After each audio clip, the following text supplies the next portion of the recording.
Salut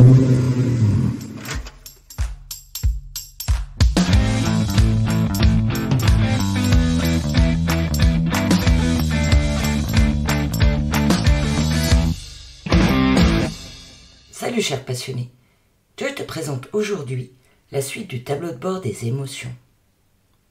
En visitant les 5 émotions racines et leurs besoins, il s'est rendu compte qu'il avait tendance à éviter la peur, sans s'en rendre compte d'ailleurs. Après l'exploration de la colère, Joy et Victoire survolent les conséquences et les besoins de la peur. Si toi aussi tu souhaites sortir du brouillard, de la procrastination, de l'auto-sabotage, écoute cette exploration de la peur avec les astuces pour sortir du brouillard. Tu vas découvrir aujourd'hui quelques nuances comme les possibles sources de la peur d'avoir peur, de la procrastination, de l'hésitation, le doute, la confusion, le fait d'être figé, bloqué, désorganisé et bien d'autres encore. Les émotions, comme nous l'avons vu au cours de la spéciale La création du tableau de bord, sont des messages que l'inconscient utilise pour communiquer avec soi-même. On a toujours le choix d'ignorer ces messages ou de les écouter et de les comprendre. Quand on ignore ces émotions comme Joy en a fait l'expérience dans la spéciale de la colère, elles deviennent de plus en plus fortes. Quand elles débordent, s'ensuit alors un comportement de réaction inapproprié pour soi, voire d'autodestruction. Quand on commence à décoder les messages reliés, alors la magie opère.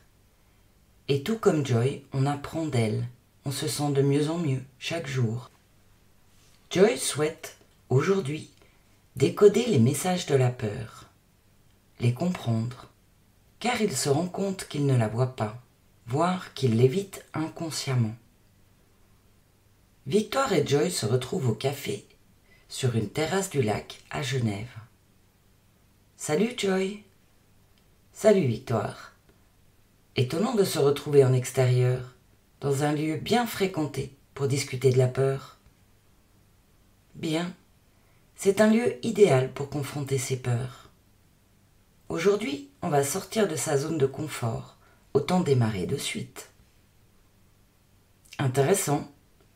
Je ne vois pas trop le rapport, on verra bien ce qui se présente. Alors Victoire, comment décrypter la peur ? Commençons par une légère description, tu veux bien Joy ? La peur nous invite à réagir dans l'immédiat, pour éviter un danger. Selon les recherches du CHUV, dirigées par le professeur Ronstop, lorsqu'un élément engendre une inquiétude ou une insécurité, une région du cerveau s'anime de manière notable. L'amygdale reçoit constamment des informations sensorielles qu'elle évalue.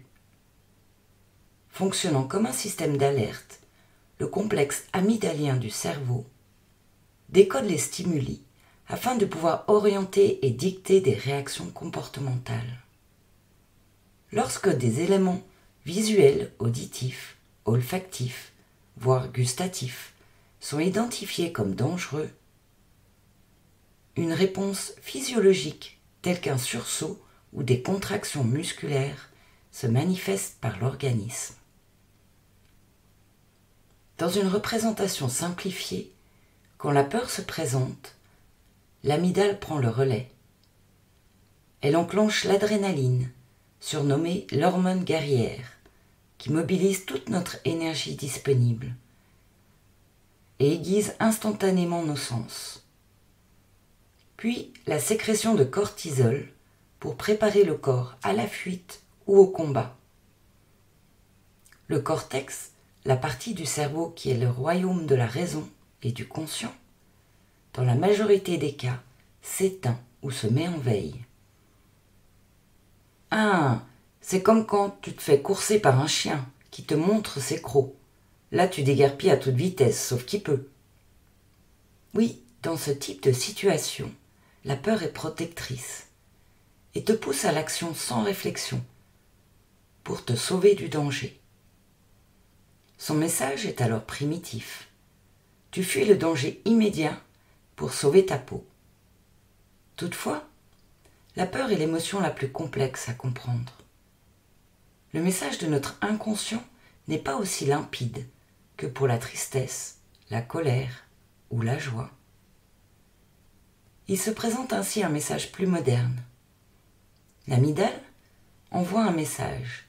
Fais attention, tu as vécu quelque chose de similaire dans le passé, et cela s'est mal passé.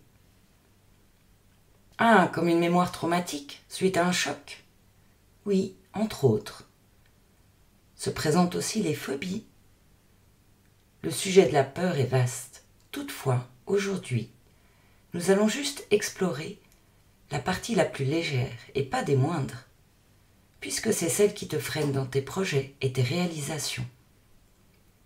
Ah oui, on a vu avec l'outil la préparation mentale, quand on a créé le tableau de bord des émotions, que le brouillard, la confusion et le fait de ne pas savoir étaient liés à la peur. Je suis curieux de savoir, peux-tu m'en dire plus, Victoire? Bien sûr, la peur enclenche 3 types de réactions. Tu peux fuir, combattre ou te figer. Comme fuir le feu dans un incendie, combattre une maladie, ou se figer comme le coyote dans Roadrunner et ses péripéties avec Bip Bip. Tout à fait. Dans lesquels des 3 retrouves-tu le brouillard, Joy? J'hésite entre la fuite, ça sonne un peu comme l'évitement, et le fait d'être figé, aveuglé par mes peurs. En effet, cela peut provoquer les comportements d'évitement, voire de procrastination. Comme la peur de ne pas faire assez bien, la peur du rejet suite à des expériences difficiles du passé, la peur du succès ou encore de perdre. Ces dernières sont liées à des représentations mentales précédant la peur. Ah, c'est là qu'on retrouve la peur d'avoir peur? Oui, entre autres.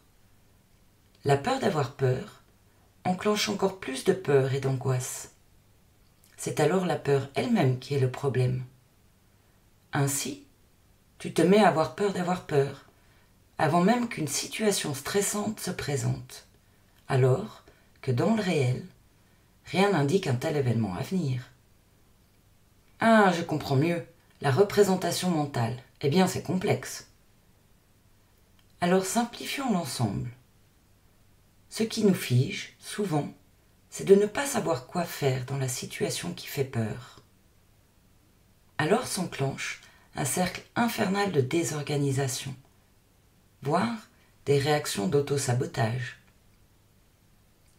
Car, comme on l'a vu, la peur peut pousser à des réactions non raisonnées, puisque le cortex, la partie de la raison, s'est mise en veille. Pense juste que dans ce cas, la peur est un indicateur pour mieux se préparer et mieux comprendre la situation présente. Ainsi, il est bon d'écouter sa peur pour prendre des actions concrètes. Il est important d'avoir peur pour s'assurer de prendre des risques en sécurité. Elle dit « Attention, augmente ton seuil de vigilance, augmente tes compétences, développe de nouveaux apprentissages. » Ah oui, je vois, c'est comme quand on va sauter en parachute.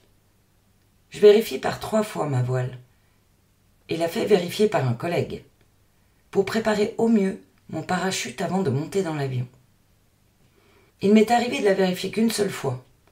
Du coup, j'étais hyper stressée durant le vol et je n'ai pas apprécié le saut à 4000. Je me disais tout le temps « Ah mince, est-ce que la voile est en bon état? Est-ce que les suspentes sont bien pliées ?» Et c'était fort désagréable.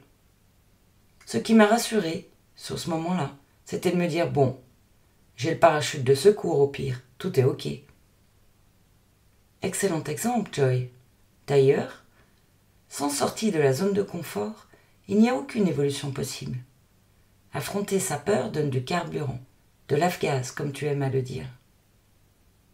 C'est la regarder en face et d'anticiper avant le danger d'une situation que tu ne connais point encore.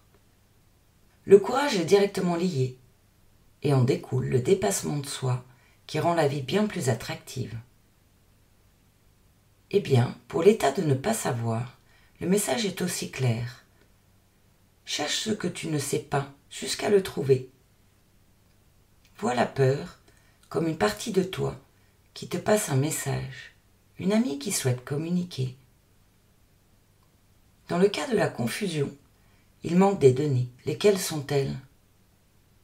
Ah oui, l'état de ne pas savoir, bah oui, effectivement.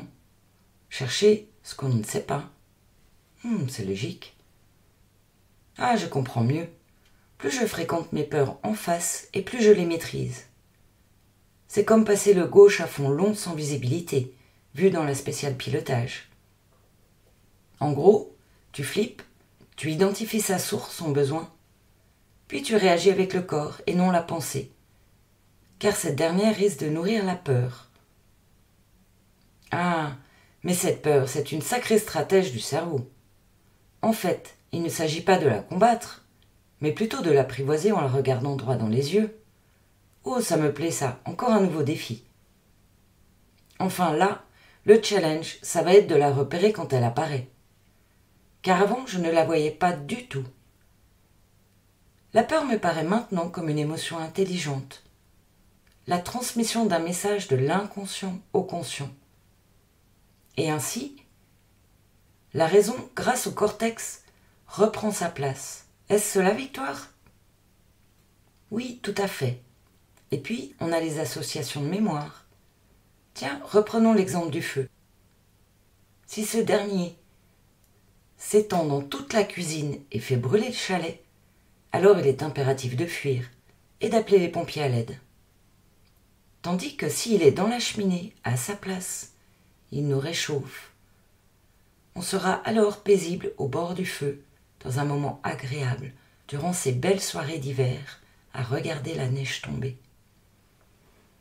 En ce qui concerne la peur, c'est similaire. Elle peut se trouver au mauvais endroit et te faire réaliser des bêtises par réflexe de survie, des réactions inappropriées.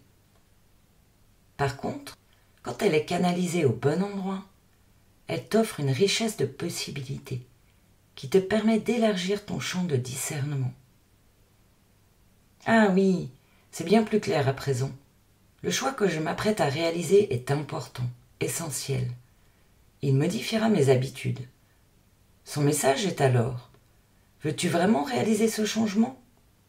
Si oui, approfondis le sujet pour mieux te préparer. En résumé, je la vois maintenant comme une émotion récurrente qui révèle un besoin de sécurité pour mon bien-être et la réalisation de mes projets. Elle m'indique comment je peux encore mieux prendre soin de moi dans ma globalité. Son alarme sur le tableau de bord signale un manque d'information. Ah, c'est limpide maintenant. Et ainsi prendre le temps de l'écouter. C'est un peu le moment de s'asseoir à côté d'elle pour comprendre son message et de réfléchir aux conséquences de la décision. Car cette dernière aura un impact important.